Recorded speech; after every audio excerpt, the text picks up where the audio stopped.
Douglas Killian, superintendent of the Pflugerville Independent School District, issued a statement on Monday about the teacher's firing. In the statement, he described the discussion as inappropriate, inaccurate, and unacceptable, and said this type of interaction will not be tolerated in any of the district schools. You know what else it was, Superintendent? It was racist. As of Monday morning, November 14th, that teacher is no longer there. So there's your update. He is fired. Initially, they were going to just keep this cat suspended with pay, and then naturally the media narrative, well, it did what it did. Jackson, thoughts here? Yeah, this guy was just dumb. You just see it in his face, the blank face. It's like, first of all, why did you even bring this up? And then he was sorely ill prepared to even explain himself. I mean, not that you can, like rationally explain racism. But my favorite part of this, even when I first saw it was a kid, they thought the same thing, like, oh, this guy's an idiot. They just started laughing at him and roasting him and stuff like that. But yeah, definitely good riddance. And I mean, again, what a clown. Yeah, and this is exactly what needs to happen when you see someone like this in a professional environment, especially around kids. They do something racist, get rid of them. They gotta go. We don't play games about our children. All right, Jackson, always good to have you there, brother. Tell people how they can follow you, check out your great work. Oh, absolutely. You can check me out on Rebel HQ. I drop videos Monday through Friday. Also, follow my podcast on YouTube. That's youtube.com/@politicsandpaper.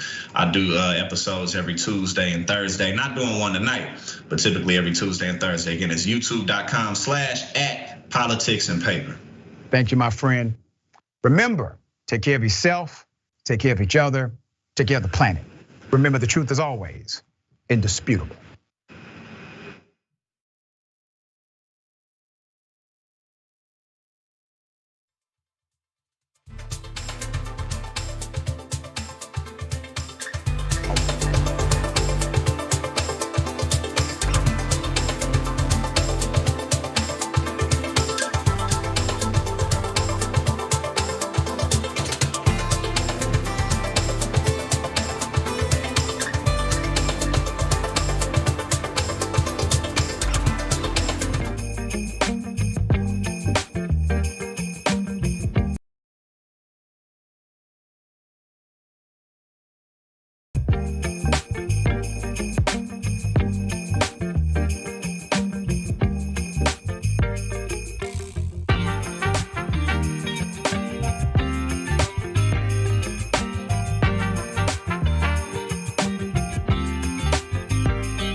Hello and welcome to the show. So glad you are here. You know I'm glad that you're here. We got a great show for you today, as we do every day.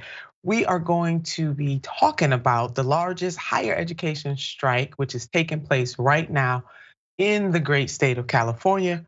Oregon won big during their midterm election. Everyone is jumping ship on Donald J. Trump. And we will have a very, and I mean very special guest interview at the end of the show. So don't you move, don't go anywhere. Matter of fact, it's a good time for you to call some people, some friends and some frenemies, and tell them to tune in. Call them, text them, message in a bottle, whatever you gotta do. Tell them, come on. They don't wanna miss the best hour of the afternoon. And that is right here on Boss. And for my co-host today, I have Yasmin Khan, a contributor for The Breakdown. Yasmin, thank you so much for joining us this afternoon and talk to us a little bit about what's happening on The Breakdown. Hi, Senator. I'm so glad to be here on your show. It's my first time on Unboss, so happy to be here. Yeah, over on The Breakdown, we're doing a lot of good stuff over there. Today, I just worked on a story about Ron DeSantis and how he's kind of the de facto leader of the GOP at this point. I guess we'll see what happens later tonight with Trump's big announcement.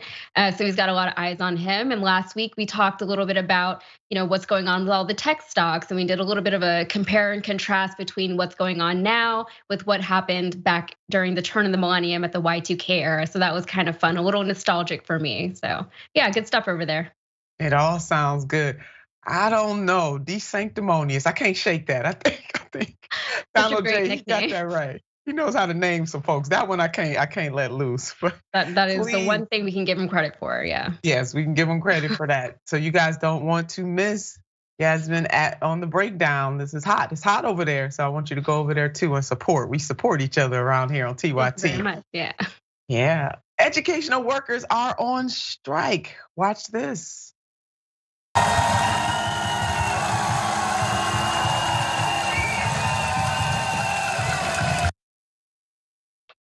What you just saw is a visual of the biggest education strike going on in this country right now in the great state of California.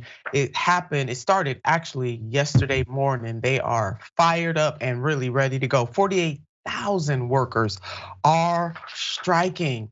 More Perfect Union covers it this way: breaking 48,000 academic workers at the University of California have begun the largest higher education strike in US history.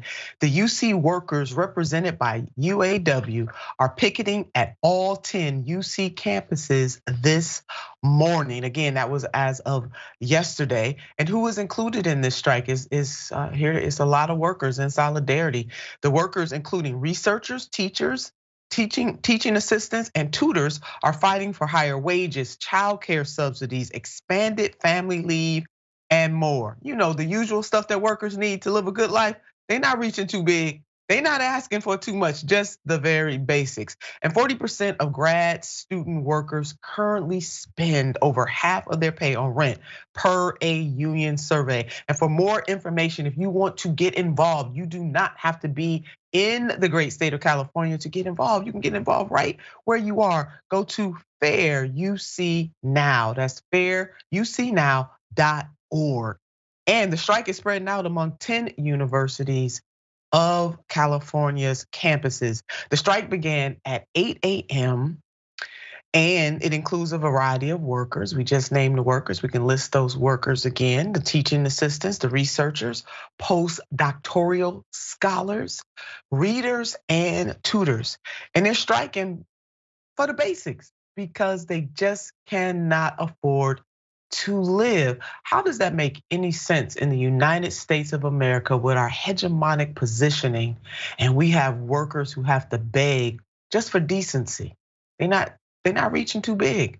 They just asking for better wages, better work conditions. That's all, nothing much. The members say some receive salaries so low that they cannot afford housing near or on campus. The union, UAW, is demanding the University of California increase salaries so workers no longer have to live on what they describe as poverty wages. The University of California responded to the strike this way: our campuses have been preparing to mitigate the impact of any strike activity on our students by ensuring, to the extent possible, continuity of instruction and research. The University of California continues to negotiate in good faith. University of California, we hope that you are negotiating in good faith.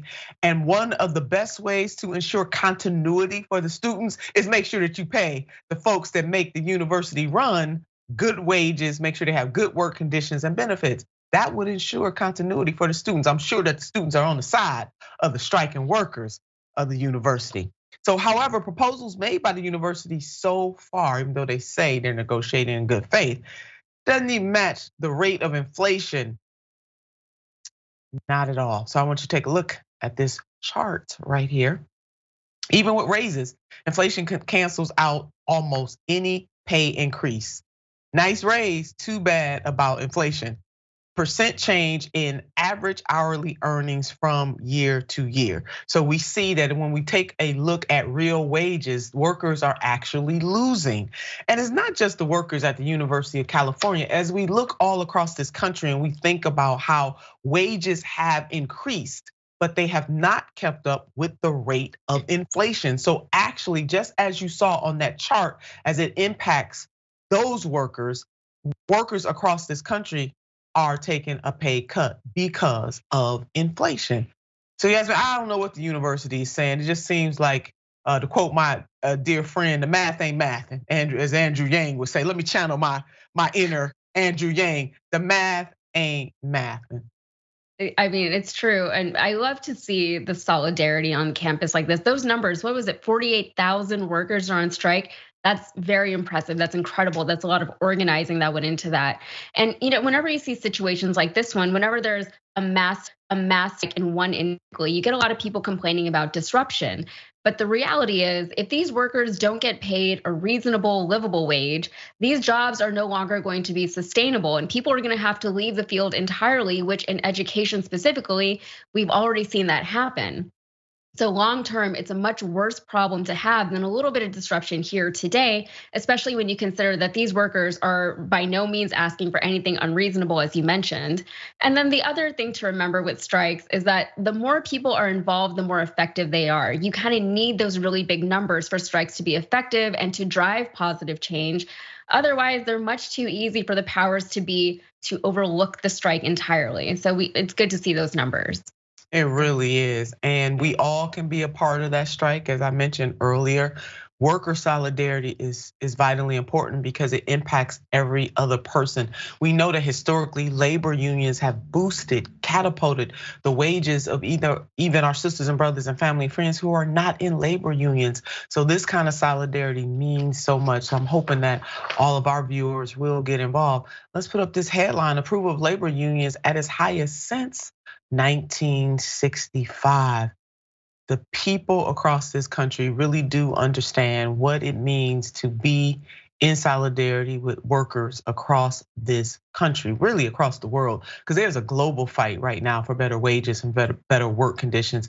It is a global movement right now with people declaring that they deserve to live a better life, and they do, and they should not have to work their fingers to the bone just to enjoy life. They should be able to smell the roses, smell the tulips, tiptoe through the tulips, whatever they want to do, they should be able to do it, and they should be paid enough to do just that and have the benefits and the work conditions that they all deserve. So we are rooting for you, baby. We are right there with you. Keep on keeping on. Roll, roll, roll, v. Wade. Let's put up this headline: Democrats should use this moment to codify Roe v. Wade. And this is coming from Eli Mistal, in the Nation magazine. The midterms prove that Americans support abortion rights and Democrats should enshrine them, even though the Supreme Court will promptly strike them down. And Eli goes on to say, I guess Rovember really was a thing. And I think he's right about that. It really was a thing. And here's some of what he wrote about in his op-ed in the Nation magazine.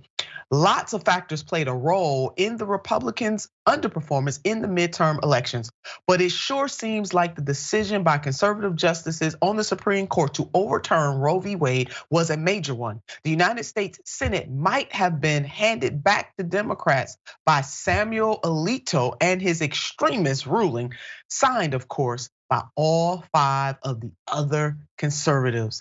Eli goes on to say, one person looking to press policy advantage Democrats currently enjoy is President Joe Biden. White House senior aide Anita Dunn went on TV to reiterate Biden's stance that Congress should, quote, codify Roe v. Wade so that it is the national law of the land. It's really good that the president is starting to understand that now. As we know, I'm old enough to remember when the president was kind of pushing back on codifying Roe and doing away with the filibuster just to do that. And it has been because of the pressure of outside activists, outside forces pushing the president to this point. Eli goes on to say, Biden understands that the voters have spoken and he's positioning his administration and the Democrats as the people who want to give the voters what they want. And what they want is to not have Ted Cruz anywhere near their uteruses. You better say that, baby. It always boggles my mind how Republicans talk about small government, but they always want it just size, just right, just enough to fit into a woman's womb. We're gonna keep on pushing back on that. Eli says, I want that to happen. I think Democrats should use maximal power to enshrine abortion rights, including getting rid of the filibuster if need be. It's the right move, both in terms of policy, reproductive rights should trump state rights, and in terms of politics. Amen on Eli. He did this thing in the Nation magazine. If you want to read the full article, please go to the Nation magazine. Dr. Robert Reich, bringing him back to the fore. We had him up yesterday. We got to remind you, Kentucky and Montana rejected abortion bans. California, Michigan, and Vermont enshrined abortion rights in their state constitutions. If abortion rights are going to be left to the states, this is what must continue to happen. Yasmin.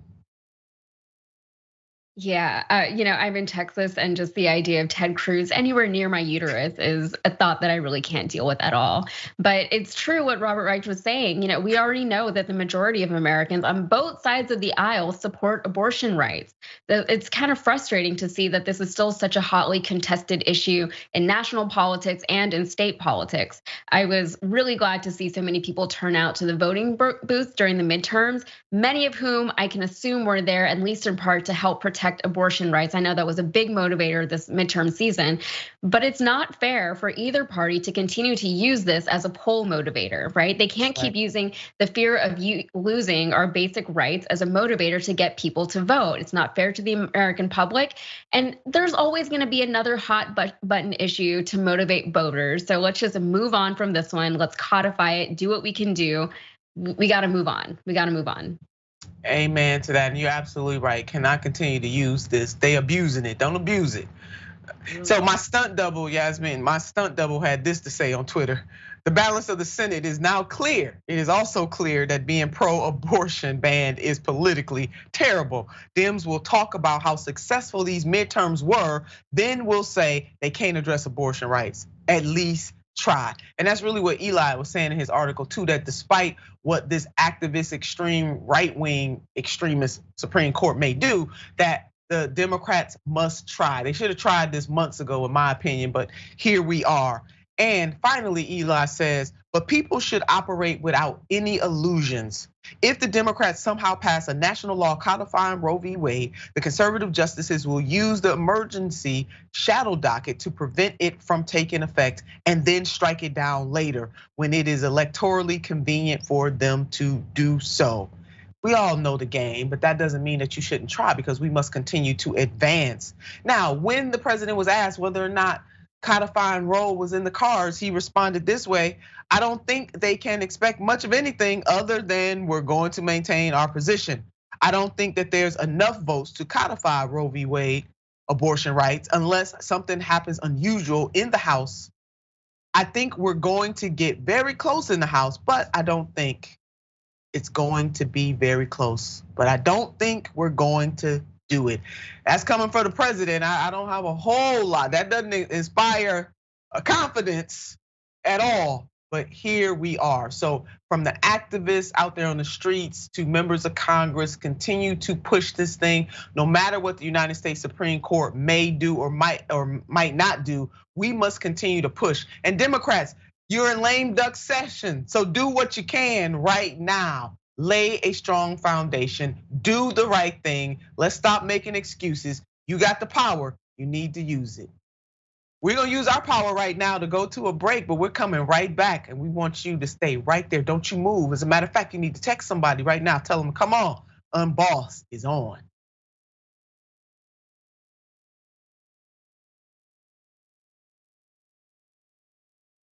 Welcome to Happy Hour, everybody. After a week of soul-crushing news, we break out the good stuff, good news, good videos, good people, and of course, drink good alcohol. That's the worst thing I've ever had. This is the best show. Full disclosure, we did do a shot right before the show began. It says, Let's flamingo. flamingo. The reason you had trouble with that word is it's not a word. Okay. This is the one of everything. I got a rash. Could I just put it on that to see if it'll take it off? What did you used to think this was? Bull. Drink it, swallow it, No. spit it. Oh, that's needed after a day like this. Cheers to Brett Ehrlich. Climax. Uranus smells like farts. Because of course it does. This is the worst sketch ever of a perp. But guess what, ladies and gentlemen? They found the guy. This is Sophie's super happy dog story of the week. This dog is so precious and deserves the world. I'm just not drinking that beer. Here's my dog. This is Onyx. Yeah, I would just say that he's exotic because he's not your traditional dog. Yeah, still 12 out of 10 because they're all good. Well, if that made you happy, just wait till you see the best thing ever of the week. There is a woman who moves like a horse. Why do I want to go home and like try this? We're actually gonna show you the running butthole challenge right now. What's happening? No, that's just wrong. Every way. And we'll see you next time. Hey Dave, as you can probably see, Skype froze. Yes.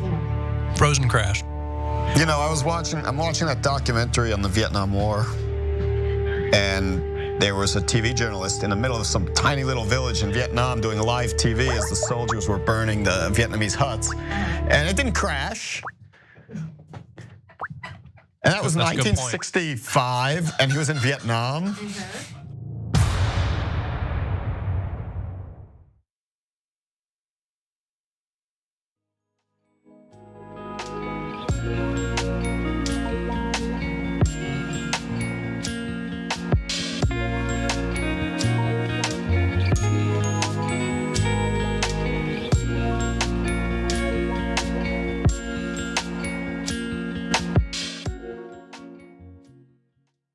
Member comments, my favorite time of the hour. On Twitch, Neon says, Nina is on fire, exclamation point.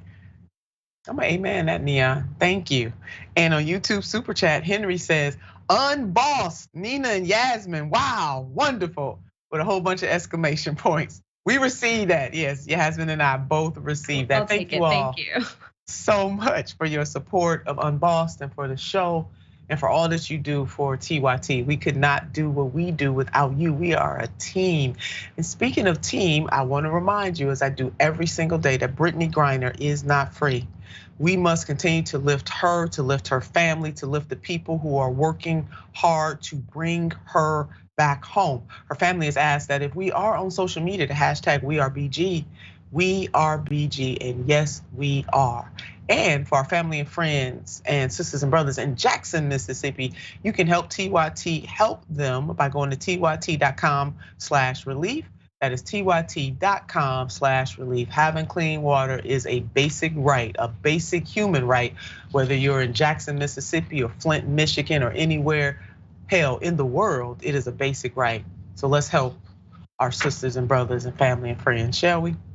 Oregon wins big on Measure 111. Good news out of Oregon as voters made their voices heard. Yes, they did. They said yes to affordable health care being a constitutionally protected right. Yes, you heard that correctly. This is not a typo. I did not make a mistake. We did not misspeak on that. You better go ahead with your bad self. Oregon I might have to come back and visit you. I haven't been there in a while. This Turner might have to take a flight, be with you and celebrate. So measure 111 was the measure at stake. And here's what it took. So we have right to healthcare amendment in 2022. And there it is. Yes, vote to support it. No, vote to oppose it. And we see that the yes have it. They do. 800, almost 900,000 yes votes for this measure in Oregon. United States of America, federal government. Are you listening? Are you looking? Are you paying attention? Go ahead and follow Oregon's lead. Oregon, you did that. And there it is. This makes Oregon the only state in United States history to enshrine access to affordable health care in its state's constitution. And hopefully they will not remain the only one, but they getting this party started just right. And here's what the Oregon editorial board said prior to the vote. Quote, it also can increase pressure to raise new taxes in the future to fund these underfined goals. There is no reason that legislators need Measure 111 to meet this supposedly aspirational goal, except as a way to leverage more money in the future. Oregonians should vote no. And that's what the editorial board said, and they wrong all day long. They wrong all life long. Same talking points from critics of Medicare for All nationally. Seems like this publication was looking over at somebody else's notes, the notes of people who do not support universal health care as a basic right. Well, I want you to check this out. US per capita healthcare spending is over twice the average of other wealthy nations. So let me remind you, as you can see, our costs outweigh any other industrialized nation. And guess what? We pay more, but we don't have better health outcomes. So we're not even getting a return on this investment. It is past time that the United States of America has universal health care. Yasmin? Yeah, just the fact that the right to health care is even a political issue is indicative of how destructive the Republican platform has been to this country.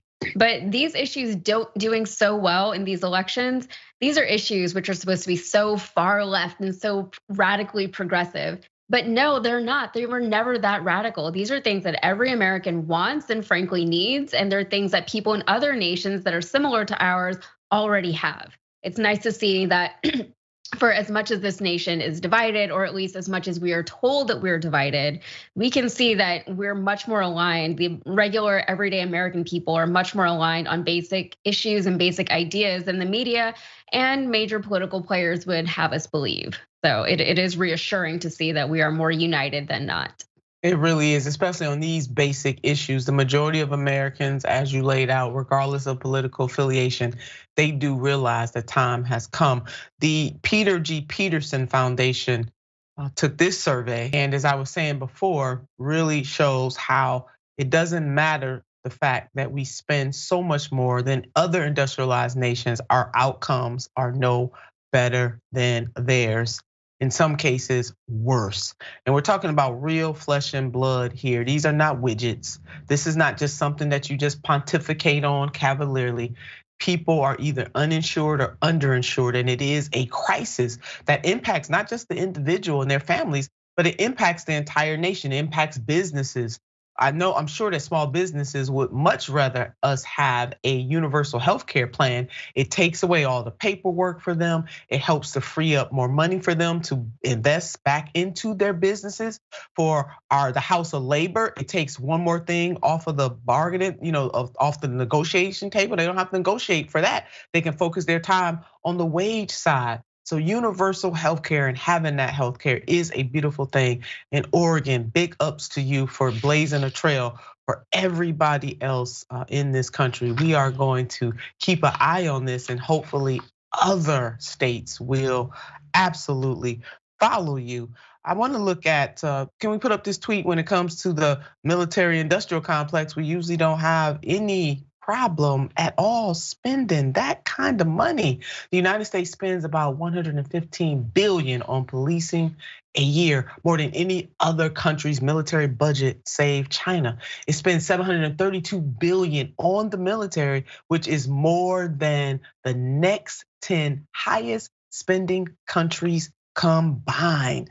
So why is it that we can make all this war making, but we cannot invest in our people by ensuring that they have health care? We have the money. What it seems like is that we don't have the political will to do so. And that's a problem. And Yasmin, I question all the time, why is this such a big hurdle for us in the United States of America? We're wealthier than all those other industrialized nations that we have been discussing, yet we're having the hardest time with this. Yeah, and I don't know if it's just really good systematic propaganda that our own government has been feeding us. And we have the money, right? We love to brag that we're the richest nation in the world. We have more money than other countries, than continents combined, whatever, however much money we have. But the thing is, it's the way that we spend it, right? And a lot of libertarians like to say, I don't want to spend taxes, I don't want to pay taxes because I don't like how they spend it. That's why we have representatives in government, and that's why the system, if it works properly, those representatives are supposed to help spend our money the way that, where we think it should be spent.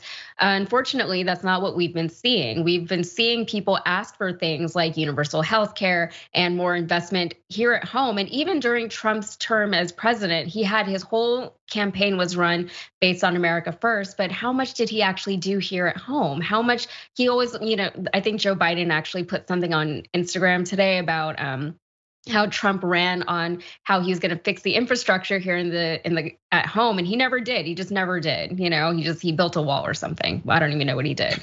So it's it is hard. We have the money. We're not spending it properly. We're not spending it where the people would like it to be spent. And instead, they just keep telling us, well, where are we going to get the money for something like healthcare? It's your job. The government is supposed to take care of the people. Find the money. You have it. Yeah, we have it. We definitely have it. We have it. Just one more. We got to go on, but I'm gonna keep visiting this. Yasmin, this issue is so vitally important to me. I care deeply about this and the other movement people who are in this fight, especially our nurses who were the first to come out and say that we deserve universal health care. There's a chart that the graph that shows us very clearly that the American people are on our side as well. Medicare for all, where Americans would get their health insurance from the government. We see 55% of all voters agree, 79% who are Democrat agree, 28% Republicans agree. But let's go back to all voters, 55%. And then if we look at the public option, 68% of all voters agree, 80% of Democrats and 56% of Republicans. So it seems like the problem is with the elected officials and not with the people. So we need to put better elected officials in office so that the people, the everyday people, instead of the owner donors, can get what we need and what we deserve and what we are asking for. The Republicans are giving up on Donald J. Trump. They are. They're jumping ship all over the place. So it seems. Many conservatives are blaming Trump for having an outsized role in the election, but that might not stop Trump from announcing that he is going to run again tonight. There's something really bubbling up for Trump tonight. That's what we are hearing. Let's put up this headline: Republicans cringe as Trump 2024 approaches.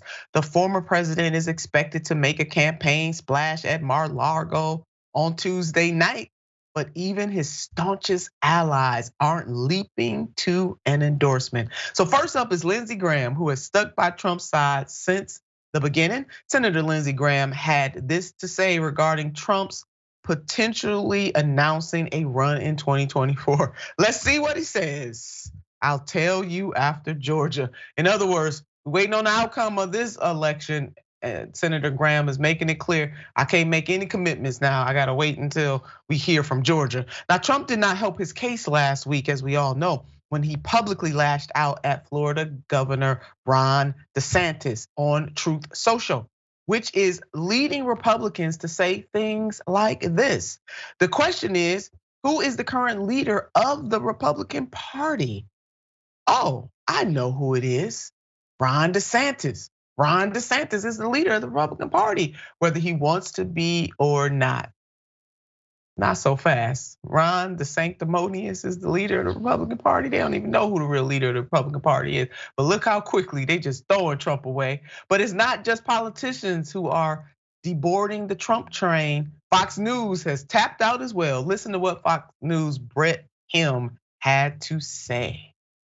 Sometime, Brett, and there's polling on this that reflects this, that while he maintains real influence within the Republican Party, no two ways about that, but it has begun to fade. It started fading really, I think, after his annex post-election in 2020, that a great many people who were with him perhaps up until then began to move away from him. And he never has really done anything to change that. He's continued to insist that the election was stolen from him, that he should be the real president, and so on, so forth. Now, when Fox News leaves you by the side of the road, you got problems. Trump, you got problems, baby. They done left you just like that, but not even them. When your family members throw you under the bus, yeah, that's where it really is. So let's look at this headline. Trump begging Jared and Ivanka to join him on stage for campaign launch. This is what is coming from some sources. Ivanka seems to want no part, or Ivanka seems to want no part of this in 2024.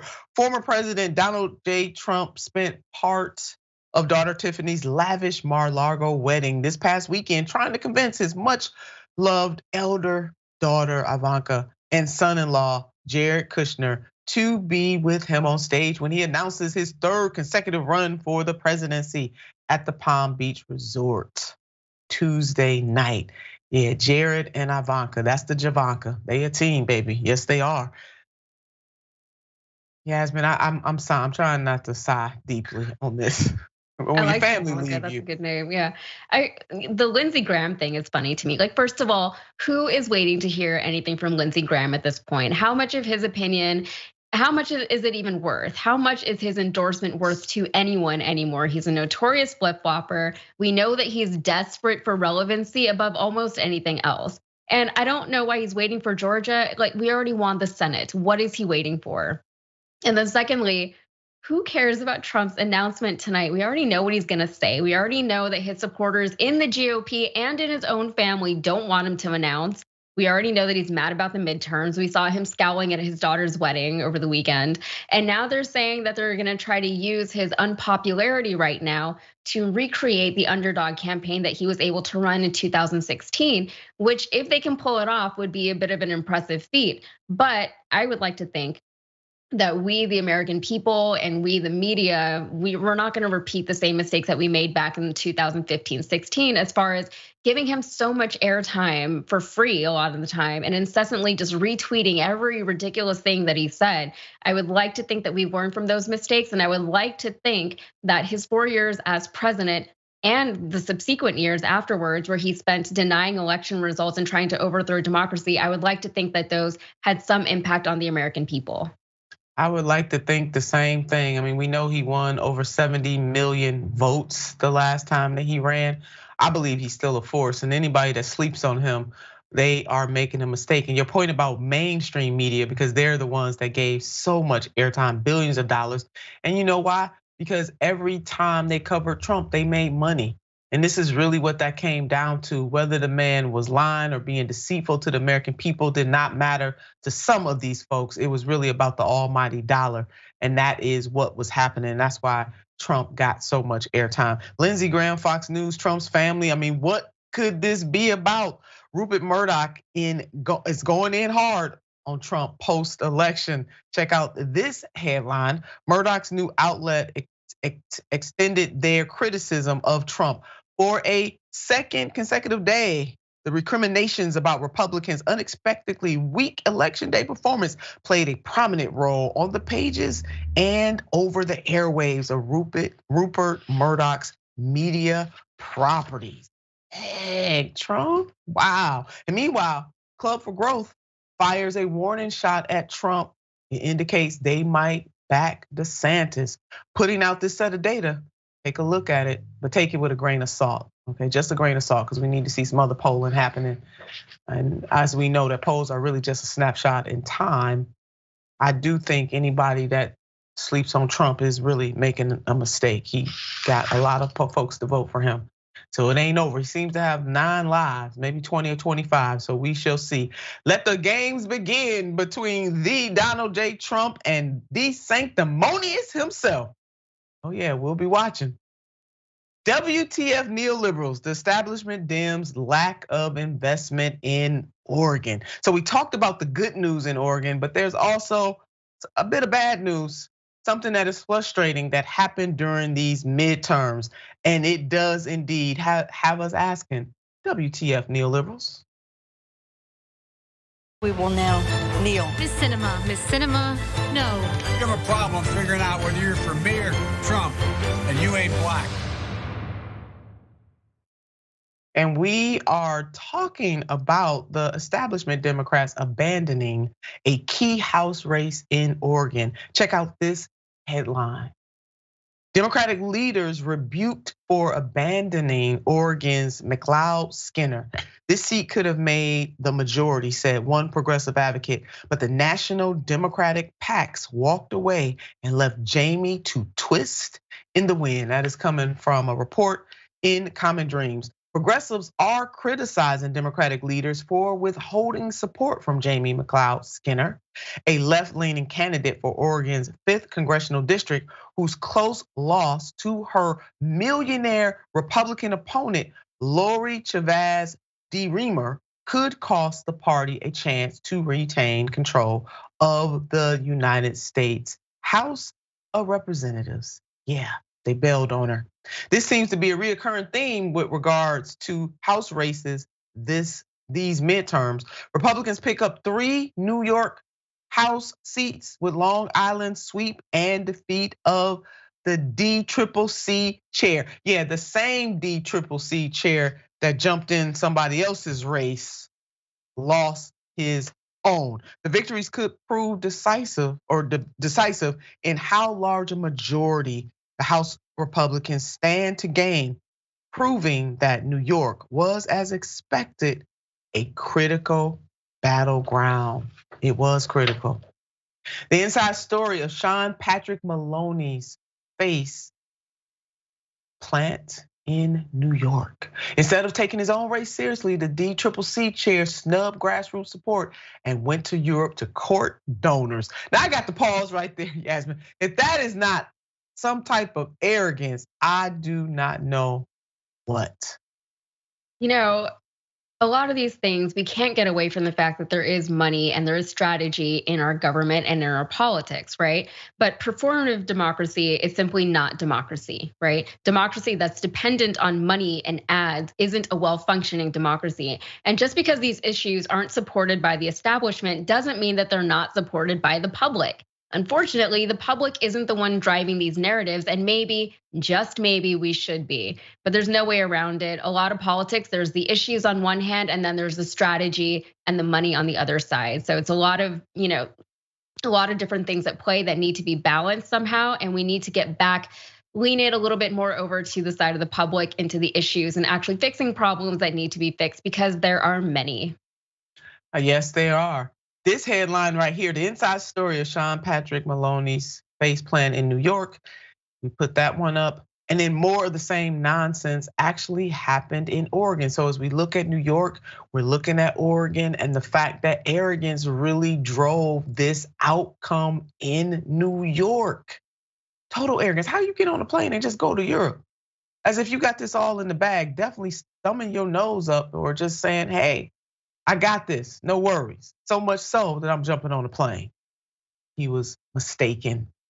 My grandmother used to always say, don't write a check your behind can't cash. She used the other word. I want you to use your imagination, but that is what Patrick Maloney did. He wrote a check his behind could not cash all the way on his way to Europe.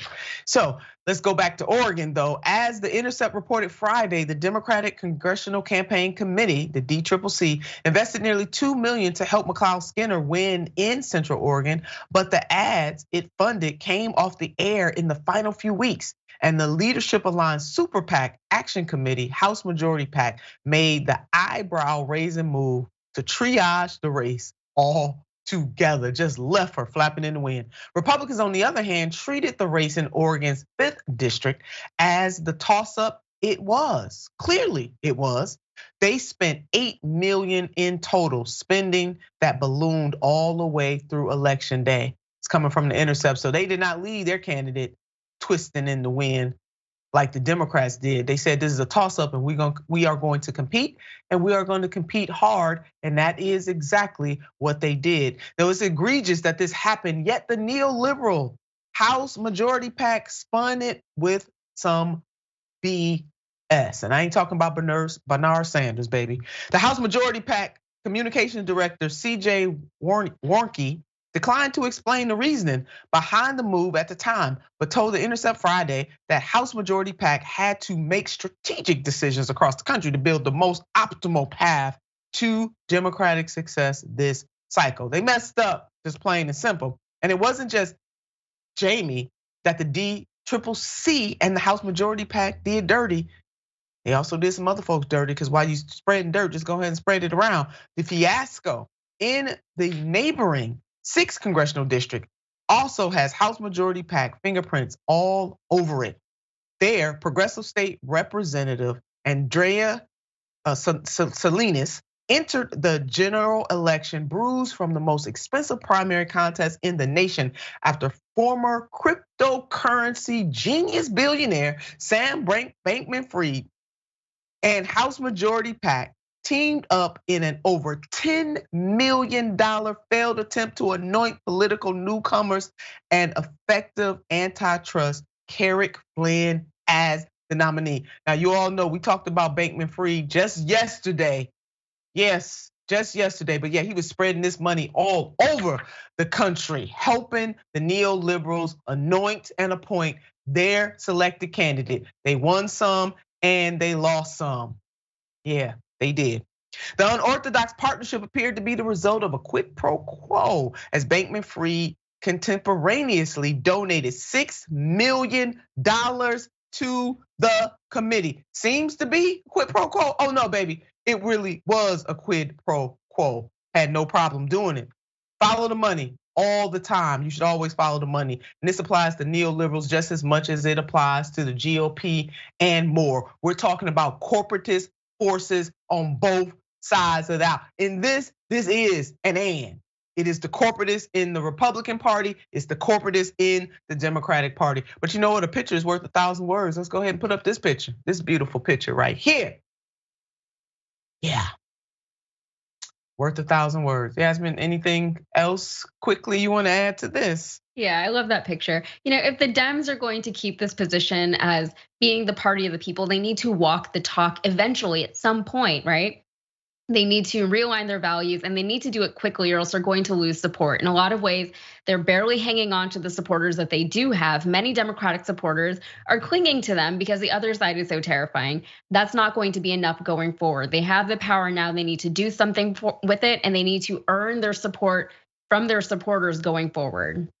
There it is. You heard Yasmin. She said, walk the talk, Democrats. You better take that advice. We'll be right back. Y'all ponder that. We'll be right back.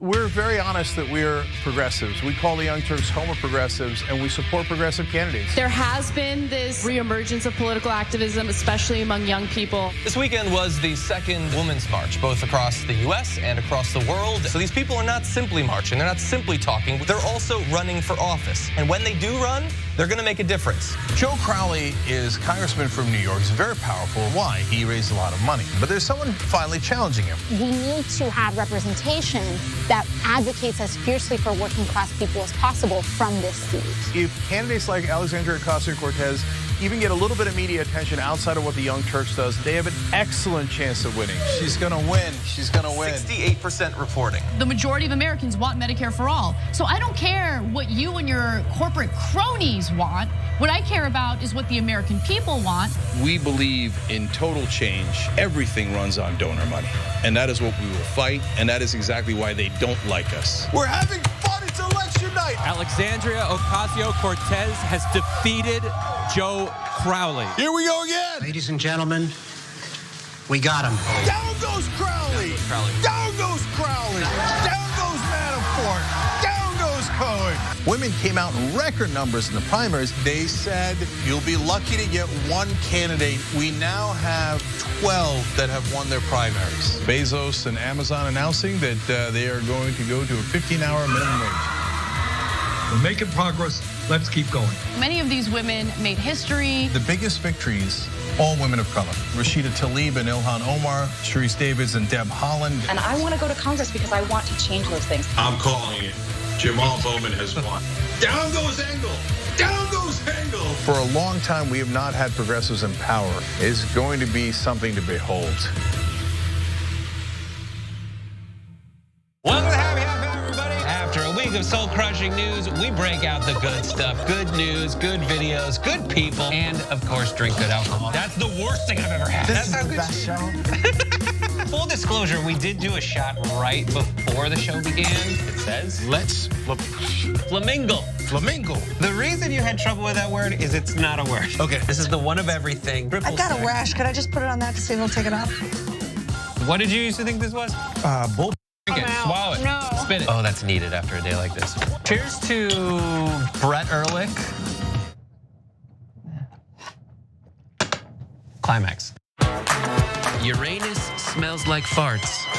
Because of course it does. This is the worst sketch ever of a perp. But guess what, ladies and gentlemen? They found the guy. This is Sophie's super happy dog story of the week. This dog is so precious and deserves the world. I'm just not drinking that beer. Here's my dog. This is Onyx. Yeah, I would just say that he's exotic because he's not your traditional dog. Still 12 out of 10 because they're all good. Well, if that made you happy, just wait till you see the best thing ever of the week. There is a woman who moves like a horse. Why do I want to go home and like try this? We're actually going to show you the running butthole challenge right now. What's happening? No, that's just wrong. Every way. And we'll see you next time. Hey, Dave. As you can probably see, Skype froze. Yes. Frozen crashed. You know, I'm watching that documentary on the Vietnam War, and there was a TV journalist in the middle of some tiny little village in Vietnam doing live TV as the soldiers were burning the Vietnamese huts, and it didn't crash. And that was 1965, and he was in Vietnam.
Welcome back to the show, our second half of viewer comments, my favorite, absolute favorite time of our hour together. Our TYT members, Joe C says, go Oregon with regards to healthcare being a constitutional right.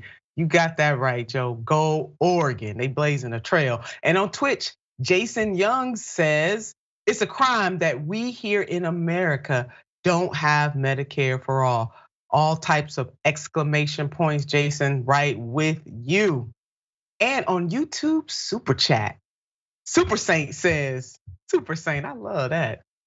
Says, rights are not something you can have taken away. George Carlin with regards to health care rights. Amen to that. Loving all of that and loving all of you. Thank you so much for your support.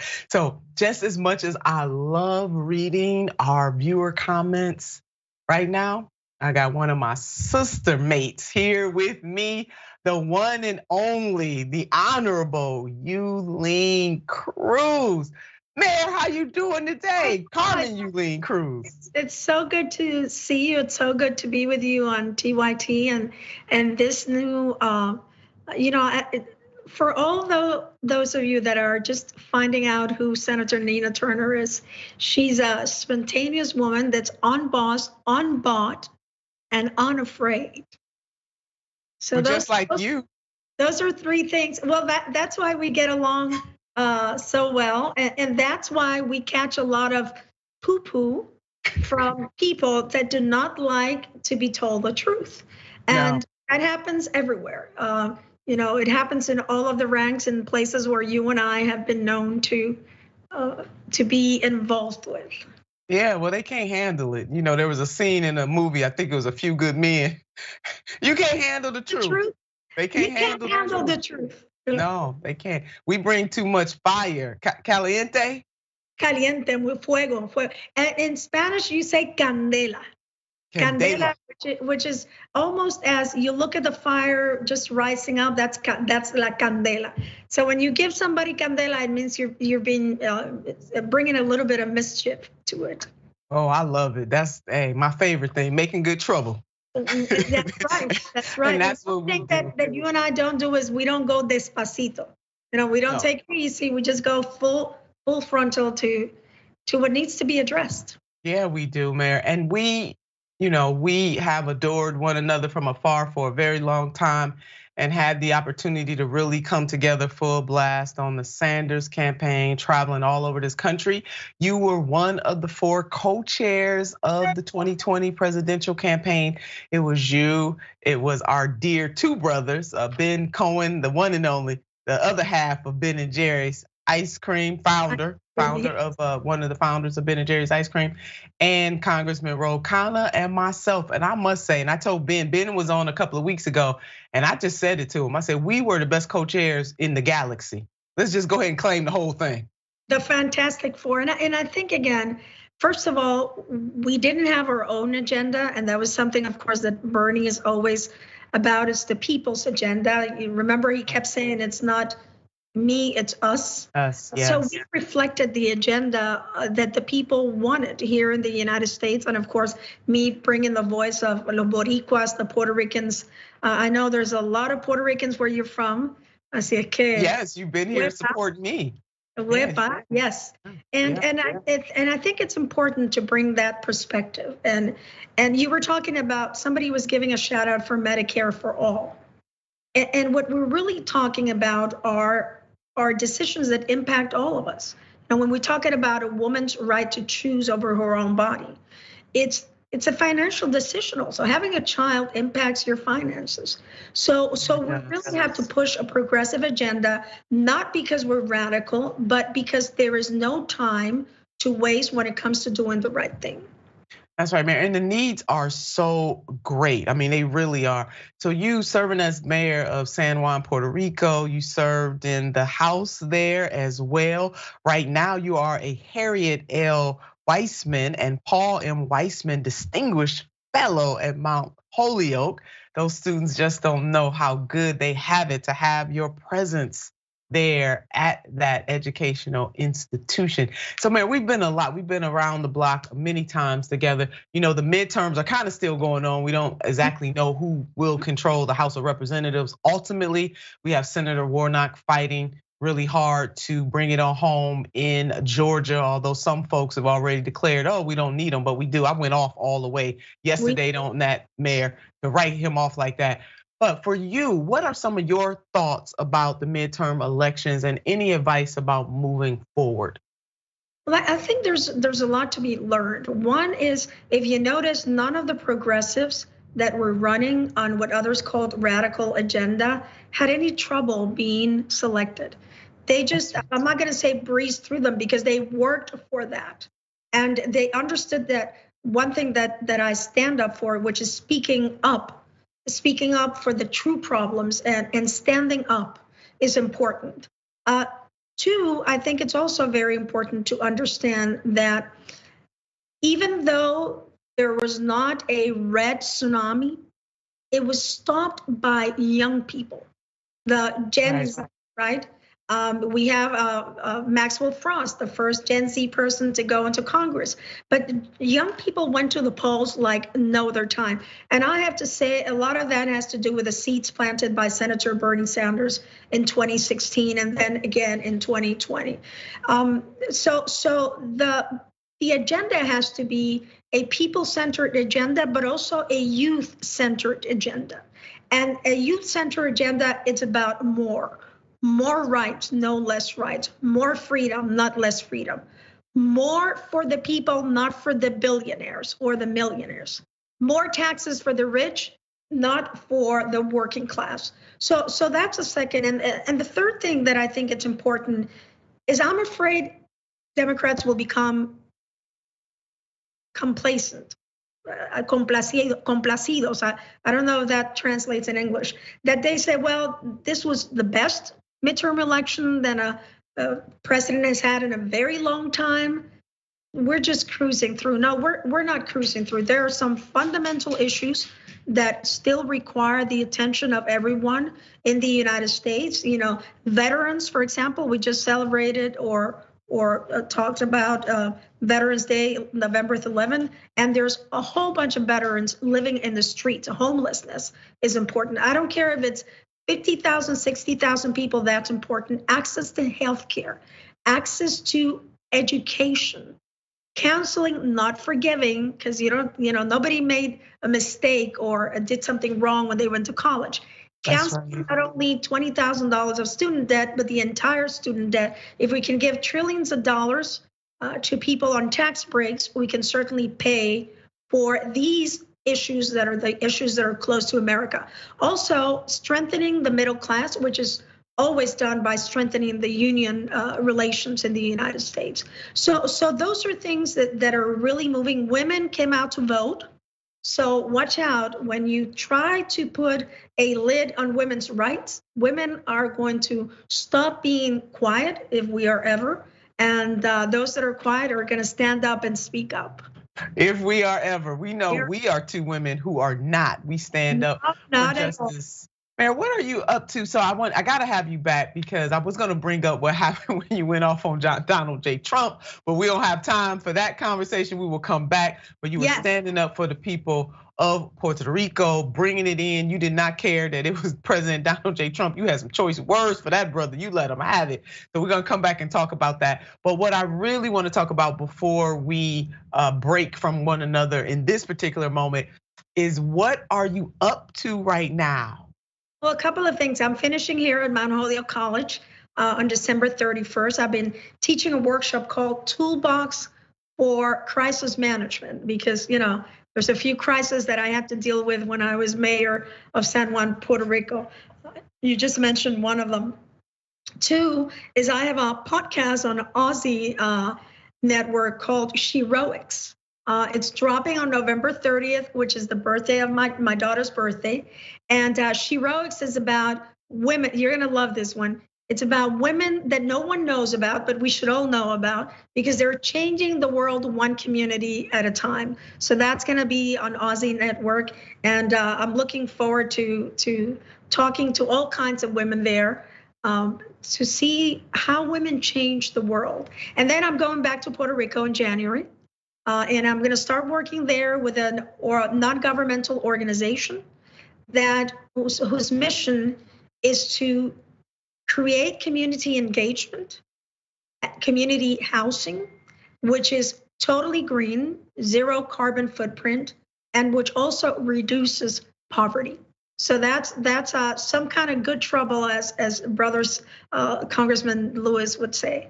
Yeah, I love it, Mayor. Sheroics, we got to check that out. Hopefully people will check that out wherever they get their podcast. And Mayor, you said it starts November 30th. November 30th, Sheroics. We're gonna check that out. But Mayor, you know how much I adore you. You are my sister girlfriend, and there are not many people in that category. We will definitely catch up offline. I love you so much, and I can't wait to have you back. Yeah, we gotta finish at the count of 3 saying hello, and you know the rest. So yes. 1, 2, 3. Hello, somebody. Take care. Love you. Happy holidays, everybody. Mayor. Bye-bye. Oh my God, the one and only Mayor Carmen Yulín Cruz. She is a force of nature. And you know, it's kind of rare in this life. You work with people, some people are in your life for a reason or season or for both of those things. And I just count myself so incredibly blessed to be able to call her sister girlfriend. Love you, Mayor. So to what we're gonna do, Wishbone today. And I'm taking that from the one and only, one of the greatest poets of the 20th century, a poet, a novelist, Langston Hughes. And the poem that came to mind for me right now for the Wishbone is Dreams. Let's go ahead and put that up. Dreams, hold fast to dreams, for if dreams die like a broken winged bird, they cannot fly. Hold fast to dreams, for when dreams go, life is a barren field frozen with snow. Again, the one and only Langston Hughes. I hope that gave you the feels. It definitely gave it to me. I want you to always continue to dream. You know, that's what the Wishbone is about. It's about hoping, it's about praying, and it is about dreaming. Langston Hughes was one of the best poets of the Harlem Renaissance. He also challenged this country. Another one of my favorite poems, I too sing America. Yeah, we do, and we all want better. I want you to keep dreaming big, you know that. You gotta put some sweat equity behind those dreams. But you know, most importantly, what I want you to do right now, I want you to keep the faith and also keep the fight. Until next time, sending you lots of love.